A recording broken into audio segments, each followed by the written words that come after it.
أعوذ بالله من الشيطان الرجيم.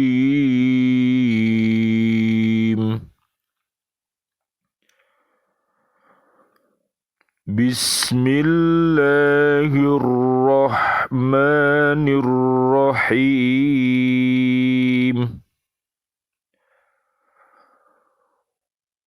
وما لي لا أعبد الذي فطرني وإليه ترجعون.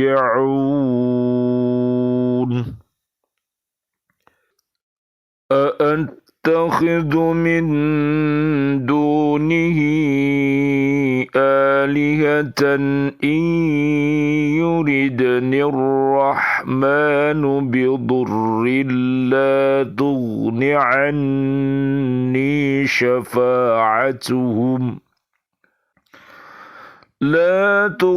عني شفاعتهم شيئا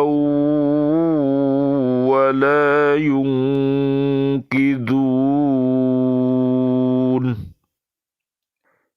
إني إذا لفي ضلال مبين.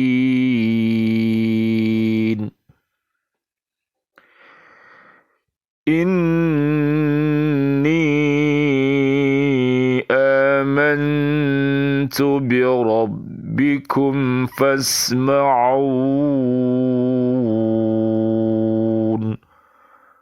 Sadaqallahul azim. Dan tidak ada alasan bagiku untuk tidak menyembah Allah yang telah menciptakanku, dan hanya kepadanya lah kamu akan dikembalikan. Mengapa aku akan menyembah Tuhan-Tuhan selainnya jika Allah yang Maha Pengasih menghendaki bencana terhadapku? Pasti pertolongan mereka tidak berguna sama sekali bagi diriku, dan mereka juga tidak dapat menyelamatkanku. Sesungguhnya, jika aku berbuat begitu, pasti aku berada dalam kesesatan yang nyata. Sesungguhnya, aku telah beriman kepada Tuhanmu, maka dengarkanlah pengakuan keimananku. Maha benar Allah dengan segala firman-Nya, dan Dialah yang Maha Agung. Surat ke-36 namanya Surat Yasin, ayat 22, 23, 24, dan 25. Man taraka fudulal kalami munihal hikmata, wa man taraka fudulan nadhari muniha khusyu'al qalbi, wa man taraka fudulat ta'ami muniha ladzatal ibadati, wa man taraka fudulat dhahiki munihal haibata, wa man tarakal mizaha munihal baha'a, wa man taraka hubbad dunya muniha hubbal akhirati. Wa man tarakal ishtighala bi'uyubi ghairihi munihal islaha bi'uyubi nafsihi. Wa man tarakat tajassusa fi kaifiyatillahi ta'ala munihal bara'ata minan nifaqi. Umar bin Khattab radhiyallahu an, beliau mengatakan, 1. Barang siapa dapat meninggalkan ucapan yang berlebih-lebihan, maka dia akan diberi hadiah berupa hikmah. Nanti bisa dilihat di surat Al-Baqarah ayat 269. Allah Subhanahu wa ta'ala akan memberikan orang-orang yang beriman takwa dengan istiqomah, yaitu ilmu hikmah, sehingga kita semuanya bisa memahami ayat-ayat yang tersurat dan ayat-ayat yang tersirat dalam rangka untuk mengkokohkan iman dan takwa kita kepada Allah Subhanahu wa ta'ala, untuk senantiasa beramal soleh dan selalu nasihat menasihati di dalam kebenaran dan selalu menasihati di dalam kesabaran. Mudah-mudahan kita termasuk orang yang beruntung karena mendapatkan ilmu hikmah. Amin ya rabbal alamin. Yang kedua, barang siapa dapat meninggalkan penglihatan yang berlebih-lebihan, maka dia diberi hadiah berupa kekhusyuan dalam hati. Kita berhati-hati di surat 24 ayatnya 30 dan 31. Kaum muslimin, kaum muslimat, para pemuda, para pemudi hendaknya menundukkan pandangannya, berhati-hati terhadap perilaku RFJ, rofas, fusuk, jidal, dengan memperkokoh iman dan takwa. Al-Baqarah 197. Yang ketiga, barang siapa dapat meninggalkan makan yang berlebih-lebihan, maka dia diberi hadiah berupa kenikmatan dalam ibadah. Jadi luar biasa. Mudah-mudahan makan dan minum kita kesemuanya adalah untuk menguatkan kita supaya kita kuat beribadah kepada Allah Subhanahu wa ta'ala. Oleh karena itu, doa yang kita baca, Allahumma barik lana fima rozaqtana wa qina adzabannar, dan juga alhamdulillahilladzi at'amana wa saqana wa ja'alana minal muslimin. Jadi kenikmatan yang paling tinggi selain makan dan minum, dunia dan isinya, adalah kenikmatan iman dan takwa, dan kita terhindar dari api neraka. Ali Imran ayat 185, kepuasan yang tiada taranya. Yang keempat, barang siapa dapat meninggalkan tertawa yang berlebih-lebihan, maka dia akan diberi perasaan takut oleh Allah Subhanahu wa ta'ala.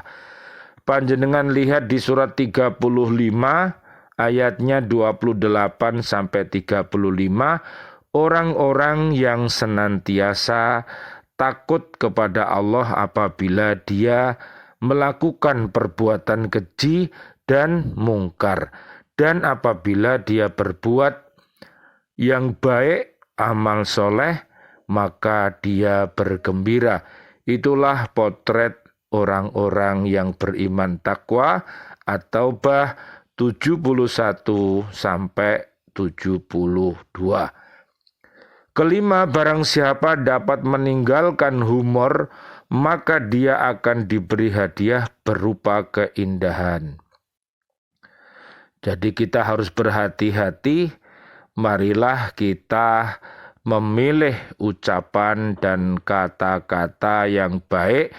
Marilah kita menghindari segala perkataan-perkataan yang tak bergun, yaitu percuma dan tidak berguna. Lihat surat 23 ayat 1 sampai ayat 11. Yang keenam, barang siapa dapat meninggalkan dunia, maka akan diberi hadiah berupa cinta terhadap akhirat. Jadi marilah kita bersama-sama menundukkan segala sesuatu yang menjadikan kita lupa terhadap Allah Subhanahu wa ta'ala. Bagi mereka yang hatinya mati, maka jadikanlah dunia ini ladang untuk menghidupkan hati dengan cara asyhadu alla ilaha illallah wa asyhadu anna Muhammadar Rasulullah. Bagi mereka yang berhati sakit, maka jadikanlah dunia ini ladang untuk bertaubatan nasuha. Surat At-Tahrim ayat 6 sampai 8. Dan bagi mereka yang berhati sehat, jadikanlah dunia ini ladang untuk membangun kebahagiaan di akhirat. Jadi marilah, karena kita hidup di dunia ini, maka kita harus senantiasa yang namanya berzikir selalu, berpikir selalu, berikhtiar selalu, dan selebihnya kita bertawakal kepada Allah Subhanahu wa ta'ala. Oleh karena itu, Allah mengajarkan kita doa sapu jagat di surat Al-Baqarah ayat 201 sampai 202. Rabbana atina fid dunya hasanah wa fil akhirati hasanah wa qina adzabannar. Amin ya rabbal alamin. Ketujuh, barang siapa dapat meninggalkan memperhatikan aib orang lain, maka dia akan diberi kemaslahatan berupa penelitian terhadap aib dirinya sendiri. Makanya marilah kita ini berhati-hati, jangan sampai kita seperti melihat semut di seberang lautan kelihatan, tapi melihat gajah di pelupuk mata tidak kelihatan. Inilah orang yang hatinya mati, inilah orang yang hatinya sakit, sehingga yang dilihat itu adalah kesalahan orang lain, sehingga dia tidak tahu diri. Ini namanya orang munafik, atau Taubah ayat 67 sampai 70. Naudzubillah summa naudzubillah min dalik. Yang kedelapan, barang siapa dapat meninggalkan penelitian secara mendalam tentang bagaimana wujud Allah yang sebenarnya, maka dia akan diberi hadiah berupa terhindar dari sifat munafik. Jadi marilah kita mengikuti tafaqquh fiddin sebagaimana yang Allah ajarkan, sebagaimana yang Rasulullah ajarkan. Jadi marilah kita ini mengikuti para sahabat-sahabat Rasul yang mulia, para tabi'in yang mulia, para habaib, para kiai, dan seluruh kaum muslimin muslimat. Mereka adalah guru-guru yang luar biasa yang mendapatkan ilmu hikmah dari Allah Subhanahu wa ta'ala. Lihat di surat ketiga ayat 79, namanya guru Rabbani. Rasulullah Shallallahu alaihi wasallam, Allahumma sholli wa sallim alaih, beliau bersabda, as-sumtu sayyidul akhlaqi man mazaha ustukhiffa bihi. Hadis riwayat Imam Ad-Dailami Diam dari kejelekan adalah akhlak yang terbaik. Barang siapa yang suka humor tentu dia akan dipandang sepele. Na'udzubillah summa na'udzubillah. Mari kita hindari segala hal yang menyebabkan kita ini menjadi orang jahat.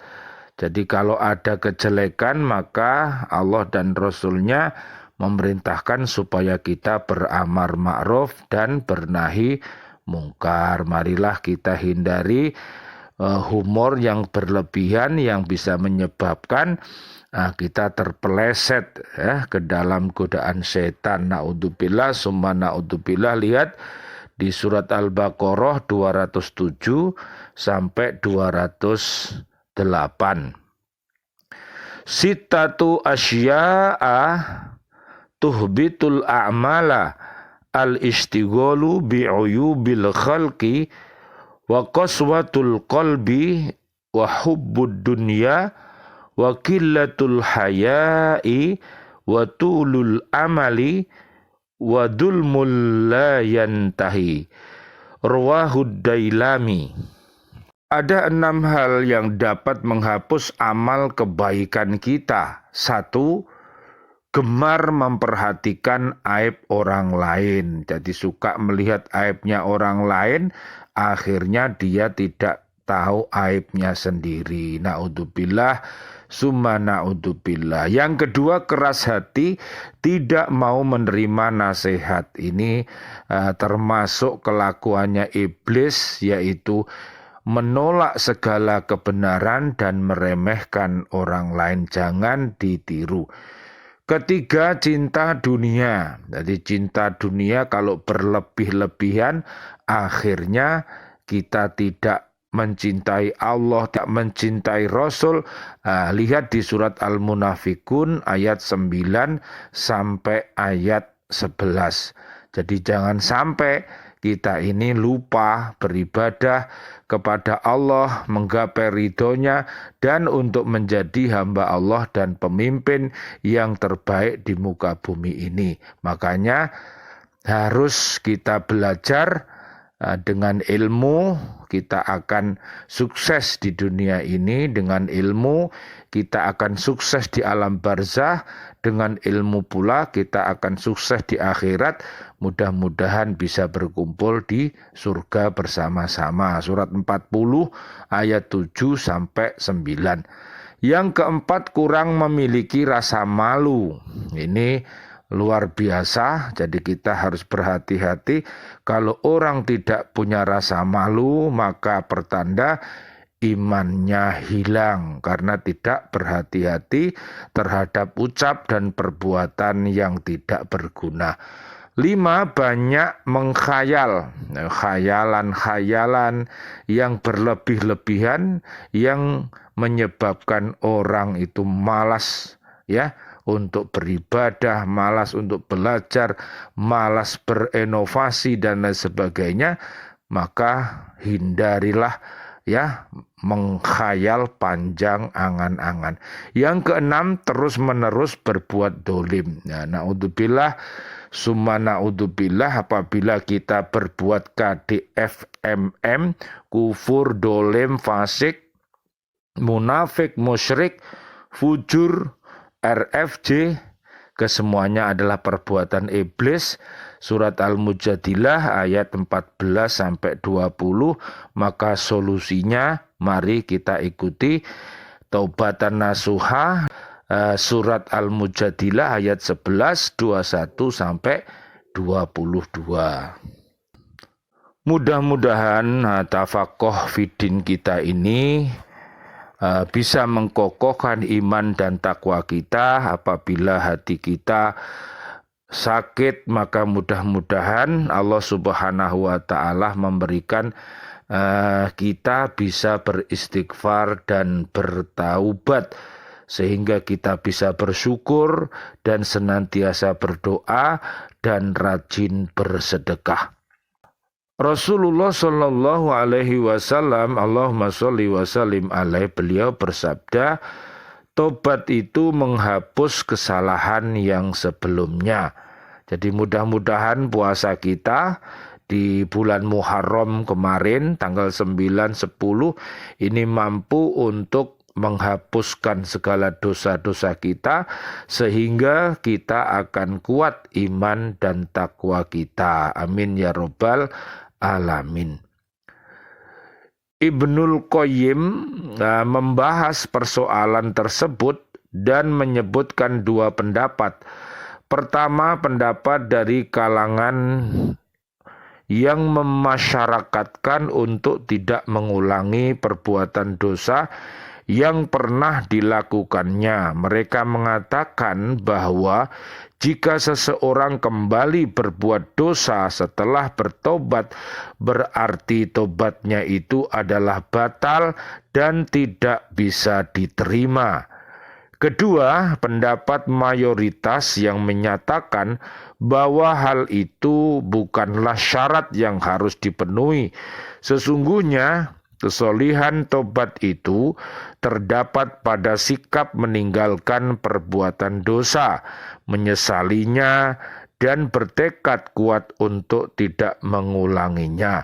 Jika ternyata ia mengulangi perbuatan dosa tersebut, padahal sewaktu bertobat ia bertekad untuk tidak mengulanginya, maka ia seperti orang yang baru pertama kali berbuat maksiat, dan tobat yang sudah dilakukannya tidak menjadi batal. Ibnu Al-Qayyim pun berkata persoalan tersebut berpijak pada satu prinsip, bahwa jika seseorang hamba bertobat dari dosa yang dilakukannya lalu ia mengulanginya, apakah kejelekan dari dosa yang telah dimintakan tobat dan diulanginya tersebut akan kembali kepada dirinya, yaitu ia layak untuk mendapatkan siksa bagi dosa yang pertama, dan yang kedua jika ternyata ia mati dalam keadaan mengulangi perbuatan dosa tersebut, ataukah ia hanya akan disiksa untuk dosanya yang kedua. Ada dua pendapat yang membahas persoalan tersebut. Pertama, dosa dari kesalahannya yang pertama akan kembali kepada dirinya karena tobat yang ia lakukan telah rusak dan batal oleh sikapnya dengan mengulangi kesalahan tersebut. Mereka yang berpendapat demikian berkata, oleh karena bertobat dari dosa itu sama dengan kembali pada Islam dari kekafiran, sedangkan jika orang kafir itu masuk Islam, keislamannya itu menghapus dosa kekufuran yang pernah ia lakukan. Akan tetapi jika murtad, dosanya yang pertama dengan dosa kemurtadannya akan kembali kepada dirinya. Hal ini sebagaimana diisyaratkan oleh Nabi Muhammad SAW. Allahumma salli wa sallim alaih, barang siapa berbuat baik pada masa keislamannya, ia tidak akan disiksa karena perbuatannya pada masa jahiliyah, dan barang siapa berbuat jelek pada masa keislamannya, maka ia akan disiksa untuk dosanya yang lalu dan yang sedang ia lakukan. Begitulah akibat yang akan diterima oleh seseorang yang masuk Islam, tetapi ia berbuat tidak baik pada masa keislamannya. Di sini kita mengetahui bahwa kemurtadan merupakan kejelekan yang paling besar dalam Islam. Jika seseorang yang murtad itu disiksa karena dosa kemurtadan tersebut, dan dosanya pada masa kekufurannya, sedangkan Islam pun tidak menghilangkan dosa di antara kedua masa tersebut, kufur Islam Demikian pula tobat yang menengahi di antara kedua dosa tersebut.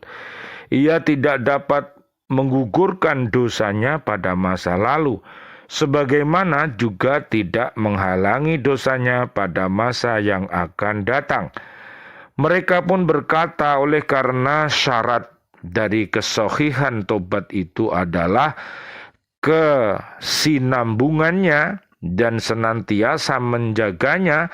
Jika syarat itu hilang, yang diisyaratkan juga menjadi batal, sebagaimana syarat sahnya Islam seseorang itu adalah kesinambungannya dan senantiasa menjaganya.